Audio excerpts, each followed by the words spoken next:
أعوذ بالله من الشيطان الرجيم بسم الله الرحمن الرحيم الحمد لله وقفا والصلاة والسلام على عباده الذين اصطفى۔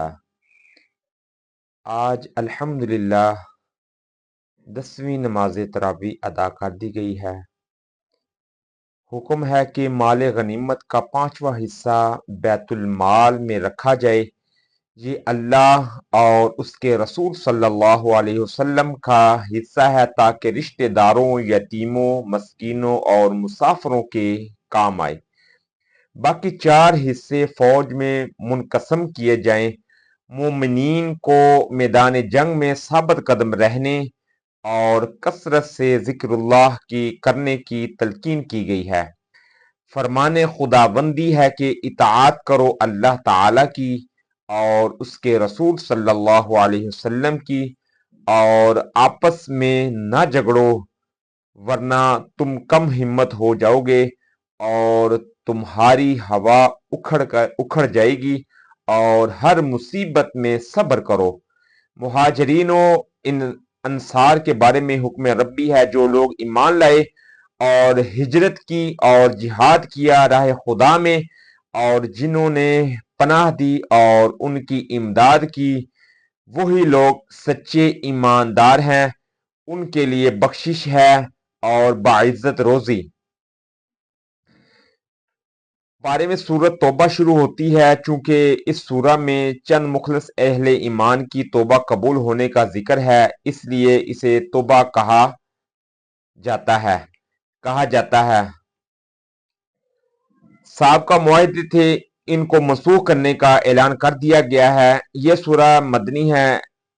اس میں سورہ کے شروع میں بسم اللہ شریف نہیں لکھی پڑھی جاتی، کیونکہ اس سورہ میں کفار کے ساتھ جہاد و قتال کے احکامات ہیں اور تسمیہ آیت رحمت ہے۔ رسول صلی اللہ علیہ وسلم کا بھی یہی طریقہ تھا۔ مشرک حج کعبہ نہ آئے، کوئی برہنہ طواف نہ کرے، اہل ایمان کے بغیر کوئی شخص جنت میں داخل نہ ہوگا۔ جس کے ساتھ کوئی معاہدہ ہے، اگر اس نے عہد شکنی میں پہل نہ کی تو اس کو عہد پورا کیا جائے گا، اور اس کے ساتھ کوئی معاہدہ نہیں، اسے 4 ماہ کی مہلت ہے۔ کفار نے حسد کی بنا پر حدیبیہ کے صلح نامے کو توڑ دیا تھا۔ مسجدیں اللہ تعالی کی عبادت کے لیے تعمیر کی جاتی ہیں، خصوصاً مسجد حرام جس میں کعبہ مقدسہ ہے، اس لیے یہ ہرگز مناسب نہیں کہ ان کی تعمیر و مرمت، آبادی اور دوسرے انتظام کا متولی کفار اور مشرکین کو بنایا جائے۔ حرم کعبہ کو جو سال ہا سال سے کفار مشرکین کی تولیت میں تھا، مسلمانوں کو اس کا متولی بنا دیا گیا۔